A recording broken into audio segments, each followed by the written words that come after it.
Hi everyone, welcome back to our channel Pinky and Oliva. இன்றைக்கி எங்களுக்கு leave. இந்த டேவை நாங்கள் எப்படி ஸ்பெண்ட் பண்ணுறோம் அப்படின்றது தான் நீங்கள் இந்த வீடியோவாக பார்க்க போகிறீங்க. நான் காலையில் தூங்கி எழுந்திரிச்ச உடனே ப்ரஷ் பண்ணிவிட்டு ஃபஸ்ட்டு பண்ணுறது வேலை என்னென்னா வெந்தய டீ குடிக்கிறது. வெறும் வயிற்றில் அந்த வெந்தய டீ குடித்ததுக்கப்புறம் தான் நான் அடுத்த வேலையவே பார்க்க ஆரம்பிப்பேன். இப்போ நாங்கள் எங்கே கிளம்பிகிட்ருக்கோம் அப்படின்னா, நாங்கள் வந்து ஜிம்முக்கு கிளம்பிகிட்ருக்கோம். எனக்கெல்லாம் வந்து ஜிம் பர்சனே கிடையாது. நான் வந்து ஜிம்னாலே இன்ட்ரெஸ்டே கிடையாது. எனக்கு வந்து எப்படின்னா வெளியில் நல்லா வந்து ஃப்ரெஷ் ஏர்லாம் வாக்கிங் போகணும், அப்புறம் வந்து இந்த ஹைக் பண்ணுறது அந்த மாதிரி பிடிக்கும். ஆனால் எங்கே இந்த ஸ்னோ பெய்யறதுல நான் எங்கே போய் இந்த விரைச்சிக்கிட்டு போய் நான் வாக்கிங் பண்ணுறது. அதனாலே வந்து என் ஹஸ்பண்ட் கூட ஜிம்முக்கு கிளம்பிடுவேன். என் ஹஸ்பண்ட் எப்படின்னா டெய்லியுமே அவங்களுக்கு வந்து ஜிம்முக்கு போயே ஆகணும். அந்த மசில்ஸை வளர்க்குறது, ஜிம்மில் போய் ஒர்க் அவுட் பண்ணுறதுனா அவங்களுக்கு வந்து ரொம்ப பிடிக்கும். ஒரு நாள் போகலான்னா கூட ஒரு மாதிரி சொங்கி மாதிரி வீடு ஃபுல்லாக சுற்றிட்டு இருப்பாங்க. அவங்க கூட போய் போய் போய் எனக்கும் வந்து இப்போ கொஞ்சம் பழக்கமாயிருச்சு. அதான் சொல்லுவாங்கல்ல, நம்ம கூட இருக்கிறவங்க வந்து ரொம்ப ஃபூடியாக இருந்தாங்கன்னா, இல்லை வெளியில் சுற்றுறவங்களா இருந்தாங்கன்னா, பாசிட்டிவ் எனர்ஜி இருக்கவங்களா இருந்தால் நம்மக்கிட்டேயும் அந்த கேரக்டர் ஒட்டிக்க ஆரம்பிச்சிடும்ல. அதே போல் தான். ஆனால் வெளியில் இந்த ஸ்னோ டைமில் வந்து இந்த ஜிம்முக்கு போகிறது தான் எனக்கு கடுப்பான வேலையே. பார்த்தீங்களா எவ்வளோ விளவிலேன்னு இருக்குல்ல ரோடு எல்லாமே. ஆனால் இந்த ஊரில் வந்துட்டு சந்தாக இருக்கிற இடம்லாம் வந்து க்ளீன் பண்ண மாட்டாங்க. ஆனால் மெயின் ரோட்டில் அதிகமாக இந்த காரு வெஹிக்கிள்ஸ்லாம் போகிற இடம் தானே, அந்த இடத்த வந்து அவங்க வந்து ரெகுலராக வந்து ஒரு ட்ரக் மாதிரி இருக்கும். அது கீழே வந்துட்டு ஒரு இந்த நம்ம தொடப்பக்கட்டை மாதிரி இருக்கும், அதாவது ப்ரூம் மாதிரி இருக்கும். அது வந்து க்ளீன் பண்ணிக்கிட்டே இருக்கும் ரோடை. அப்படியே வந்து சால்ட்டு அந்த மாதிரி போடுவாங்க, அதில் மண் அந்த மாதிரி போடுவாங்க. ஸோ அது என்ன ஆகும்னா அந்த அந்த ஸ்னோ வந்து கரைஞ்சி போயிடும். அதை அப்படியே க்ளீன் பண்ணிகிட்டே இருப்பாங்க ரெகுலராக. ஏன்னா எந்த ஆக்சிடெண்ட்டுமே நடக்கக்கூடாது அப்படின்றதுக்காக. இங்கே ஸ்னோ பெய்யுதுன்னு தான் பேர், ஆனால் வந்துட்டு நல்லா சுளீர்னு வெயில் அடிச்சது, -2 டிகிரி. நாங்கள் ஜிம்முக்கு வந்ததுக்கப்புறம் நான் போய் என்னோடய ரூமில் போய் என்னோடய கோட் வச்சுட்டு அதுக்கப்புறம் நான் வந்து ட்ரெட்மில் வந்து ஃபஸ்ட்டு ஆரம்பிச்சிட்டேன். நான் எப்போயுமே வந்து ஃபஸ்ட்டு போன உடனே ஒரு 20 மினிட்ஸ் வந்து வாக் பண்ணுறது, ஜாக் பண்ணுறது அந்த மாதிரி பண்ணுவேன். என் ஹஸ்பண்ட் வந்துட்டு ஒரு 5 நிமிஷம் கூட அவங்க வந்து ட்ரெட்மில்லில் இருக்க மாட்டாங்க. ஒரு சின்ன வந்து ஒரு ஒரு வார்ம் அப் மாதிரி பண்ணிவிட்டு அவங்க வந்து போய் ஸ்ட்ரென்த் ட்ரைனிங் பண்ண ஆரம்பிச்சிருவாங்க. நான் வந்து கார்டியோ ஒரு 20 மினிட்ஸ் முடிச்சுட்டு ஸ்ட்ரென்த் ட்ரைனிங் பண்ண ஆரம்பிச்சிருவேன். ஏன்னா எனக்கு இப்போ எப்படி ஆயிடுச்சுன்னா, நான் முன்னாடியெல்லாம் வந்துட்டு கீழே உட்காந்துட்டு எந்திரிச்சேன் அப்படின்னா சடக்குன்னு எந்திரிச்சு அப்படியே ஓடிடுவேன், வாமா மின்னல் அப்படின்ற மாதிரி. ஆனால் இப்போலாம் நான் கீழே உட்காந்துட்டு எந்திரிச்சேன்னா அம்மா அம்மா அப்படின்ற மாதிரி முதுகுக்கு பின்னாடி இடுப்புக்கு பின்னாடி கையை வச்சுக்கிட்டு தான் நான் எந்திரிக்கிற மாதிரி இருக்குது. எனக்கே சம்டைம்ஸ் தோணுது, ஒரு வேளை வந்து வயசாயிருச்சோ நமக்கு ரொம்பவே, இப்படி உட்காந்து எந்திரிக்கிறதுக்கே கஷ்டமாக இருக்கேன்னு. அப்புறம் தான் நிறைய வீடியோஸ்லாம் பார்க்கும்போது ஸ்ட்ரென்த் ட்ரைனிங்லாம் கொஞ்சம் ஆட் பண்ணோம் அப்படின்னா அந்த வயசாகும்போது வரக்கூடிய அந்த முதுகு வலி, இடுப்பு வலி, மூட்டு வலி அதெல்லாம் வந்து வராது. அப்போ ஃப்யூச்சரில் கொஞ்சம் வந்து யாரும் தாங்கி நடக்க தேவையில்லை அப்படின்ற மாதிரி தான். அப்புறம் வீட்டுக்கு வந்ததுக்கப்புறம் இந்த முஸ்லி அப்படி இருக்குல்ல, ஓட்ஸ் மாதிரி இருக்கும்ல, அது எல்லாத்தையுமே வந்து நாங்கள் சோக் பண்ணி வச்சுட்டு போயிட்டோம் முன்னாடியே, ஜிம்முக்கு போகிறதுக்கு முன்னாடியே. அதில் வந்து நான் சீட் சைக்கிளிங் பண்ணுவேன் ஹார்மோன்ஸ்க்காக. அதனால் வந்து ஒரு 1 டேபிள் ஸ்பூன் வந்து ஃப்ளாக்ஸ் சீடும் அப்புறம் வந்து பம்கின் சீடும் வந்து போட்டு அது கூட நான் சாப்பிட்டேன்.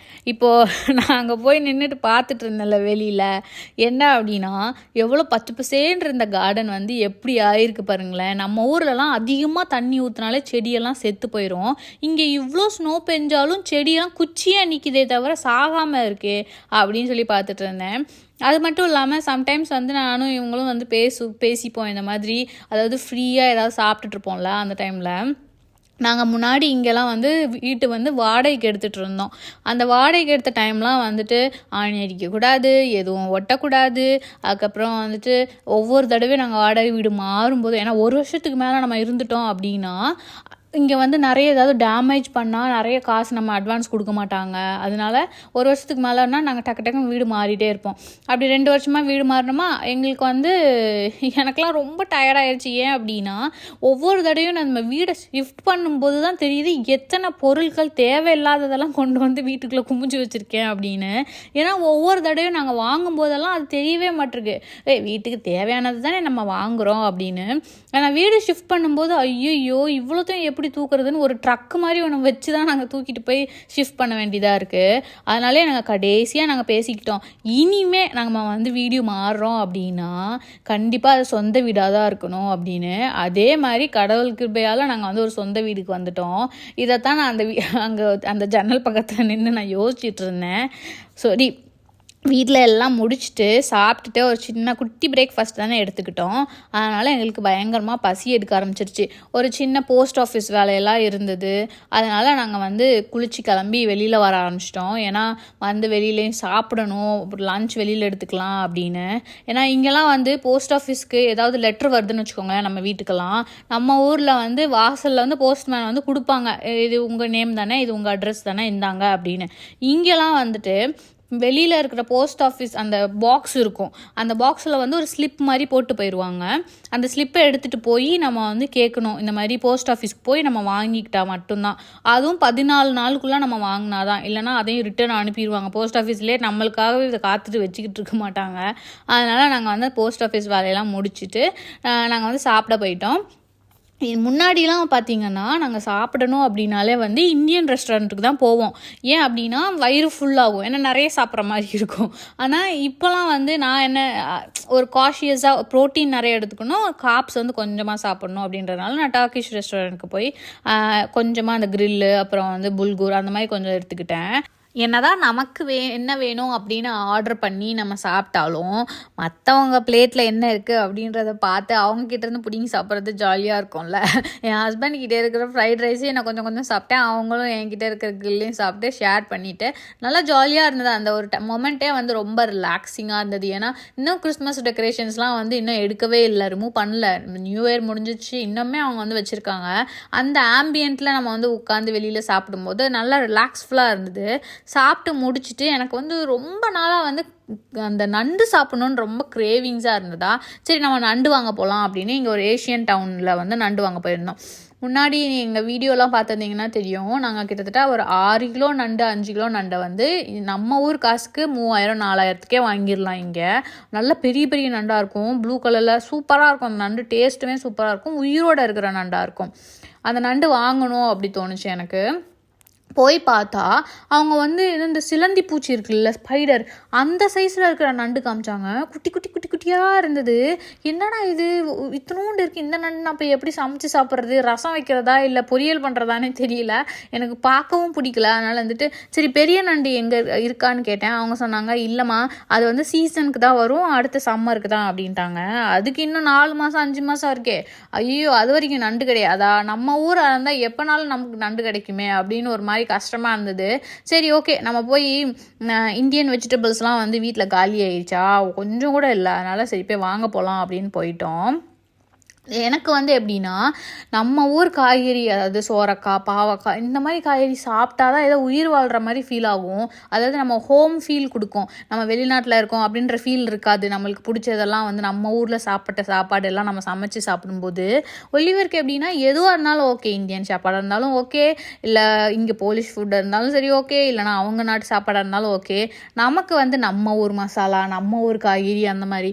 இங்கெல்லாம் வந்துட்டு கேரட்டு பீட்ரூட்டு அதுக்கப்புறம் இந்த ப்ரொக்கோலி சாலட் அந்த மாதிரி தானே கிடைக்கும். அதெல்லாம் வந்து சீப்பாக தான் இருக்கும்.